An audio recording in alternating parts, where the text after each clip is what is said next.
is Chagulanyi Sentamo. For the record, Bobiwine is just a nickname.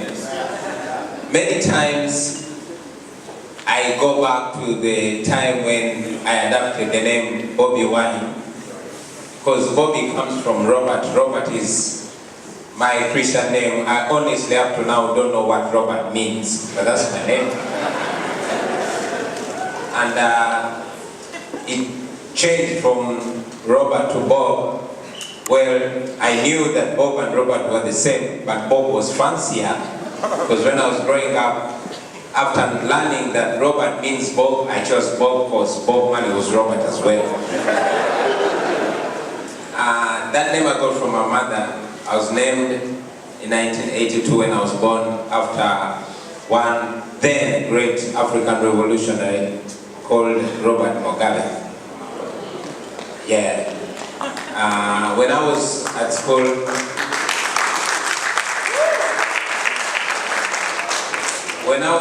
studying music, it was more or less a culture for everybody to have a nickname.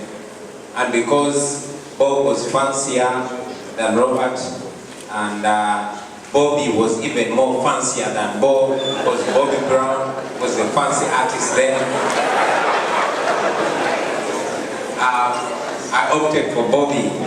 I only added the wine because I believed that I was getting better with age, and therefore I ended up being Bobby.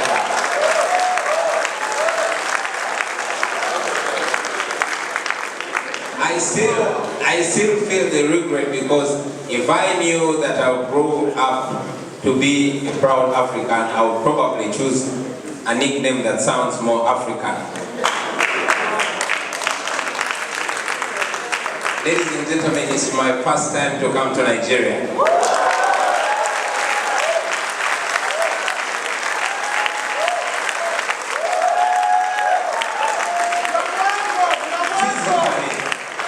Physically, my soul and heart has always been in Nigeria.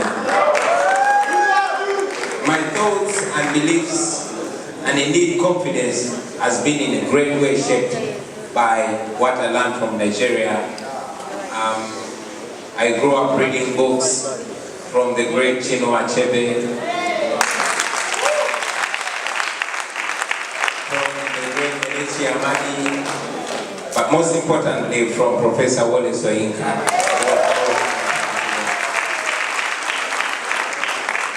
And not only me, ladies and gentlemen, but my generation in Uganda and in East Africa has been shaped by the confidence and vibe that we get from Nigeria.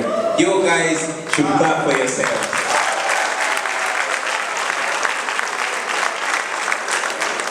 Nigerians have always given us confidence. They, according to me, are the most confident Africans. They're so proud.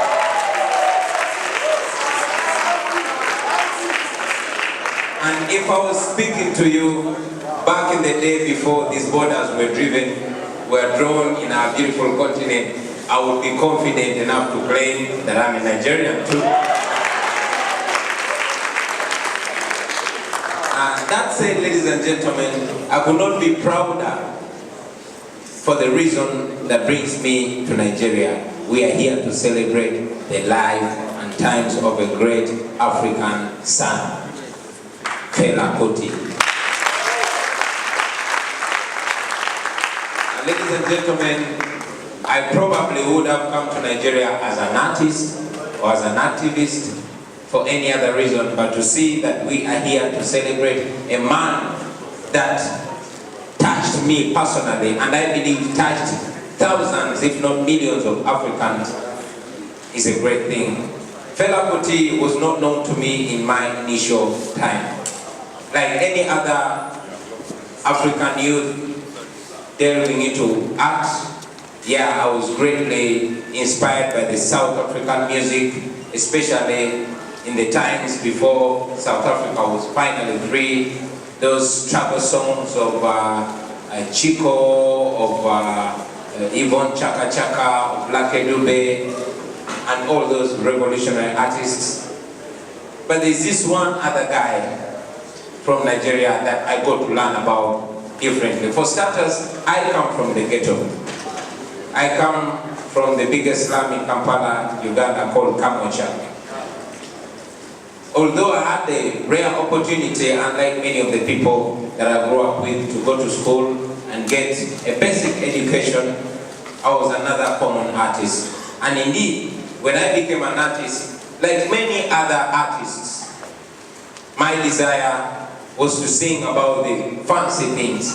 So my music started out as, building ghetto confidence. This ghetto is bigger than that ghetto. Oh, we're stronger, we can win that group in a fight.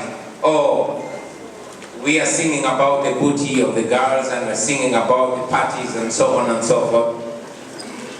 And as we grew up, we noticed, or I personally noticed, that indeed we were teachers, we were influencers.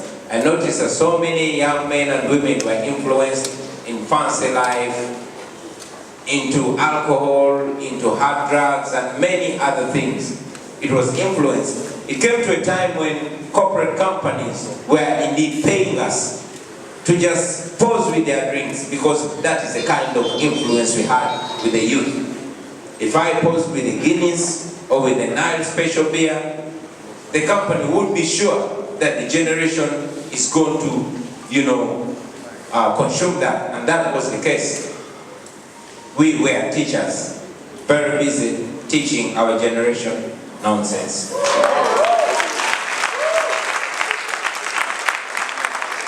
Like I said, it's either by mistake or deliberate that artists or activists that tend to teach what is not beneficial for the status quo are not promoted.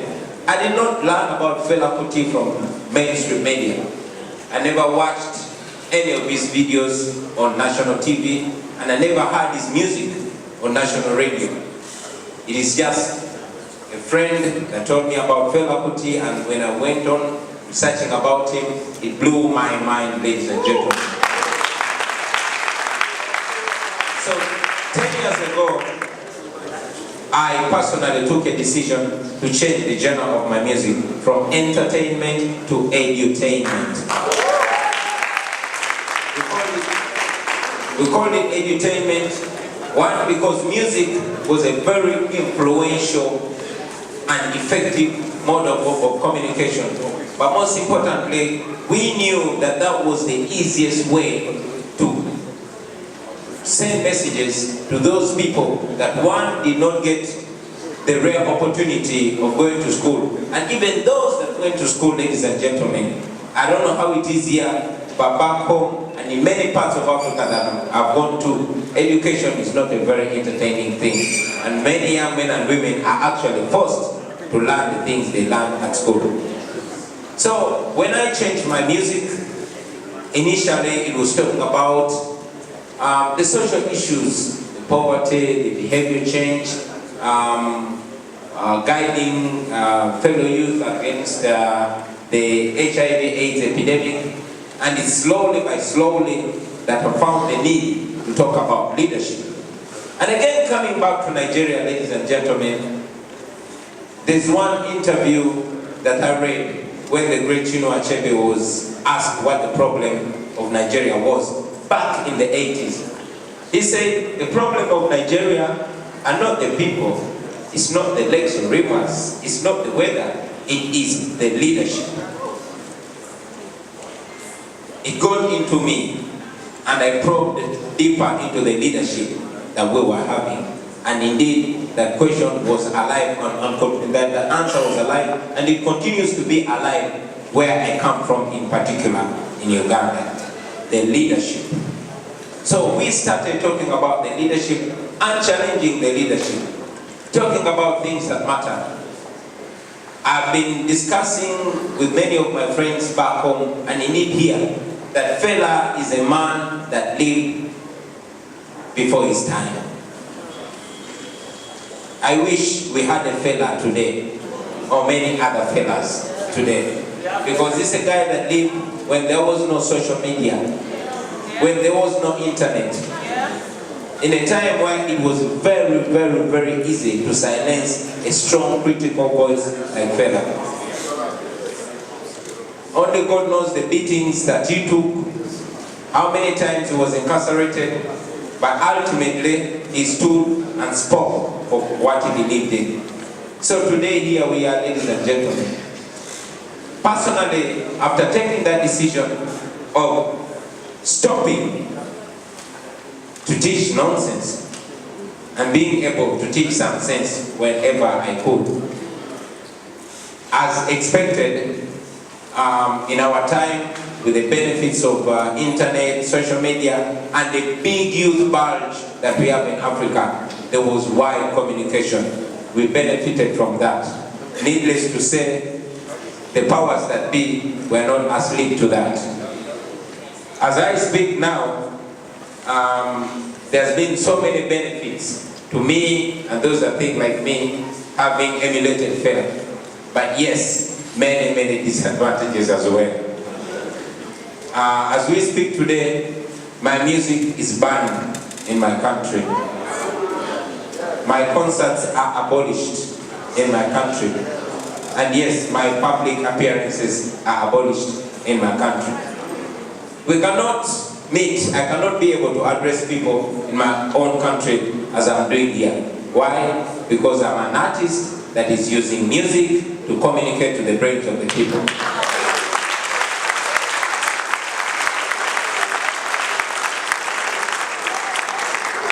It was a statement from the President of the Republic of Uganda, General Yoweri Kaguta Museveni, who has been in power for 34 years, that I should not mix politics with music. But interestingly, we have a president that, as we speak, is in studio right now recording an album. Why? Because it has been realized that music is the most powerful means of communication. In 2016, I was offered 500 million shillings, that's $200,000, to join a big list of artists that were singing praises for the president. Now, that money is not given to professors. That money is not given to any high-ranking person in our country. Why? Because much as they have the degrees, more degrees than a thermometer, much as they have the perceived credibility, the regime knows that indeed it is art and music that has that power to communicate. So coming back to the theme, teacher don't teach me nonsense. You realize that yes, sometimes it's out of fear, sometimes it's out of ignorance, and many times it's deliberate for us as teachers to be teaching nonsense. However, it's important for not just the artists from other parts of Africa, but even in Nigeria today, to make sure they are not teachers continuously teaching nonsense. We know that our people listen to us. We know that as artists, we are listened to by very, very many people. People listen to us. Some of them, actually most of them, pay to listen to us. That's a big, big blessing. It has been widely said that we as Africans have not embraced the culture of reading to the levels we should. We have been ridiculed so many times, but again, nobody can say that African art has not been effective enough. So it is my hope and desire that we, the would-be Felas of this generation, continue the belief that the great Fela Kuti had. Here we are, ladies and gentlemen, celebrating a man that gave up on personal aggrandizement. We are celebrating a man who we know did not use his music to only, sing about parties, to sing about the good things that were happening, but to criticize those that hold the power on our behalf. And yes, learning from the great Professor Wole Soyinka, who one time said that the greatest threat to freedom is failure to criticize. I want to request on this platform my fellow artists, particularly the artists, to remember that they have an uncomparable power in their hand, in their mouth, to send out messages out there, to continue with the cause that was started by our fathers, by our inspirations, people like Fela Kuti, people like Bob Marley, and many other people. But most importantly, a man called Fela Kuti, who did not miss his words. We know that it's challenging to question the status quo. And we know that it's very rewarding to hope no with the status quo. But again, for those among us who doubt whether or not it's possible, we have an example that lived in the same space that we're living today. And his name was Fela Kuti. So while we celebrate him, may we tap into his braveness.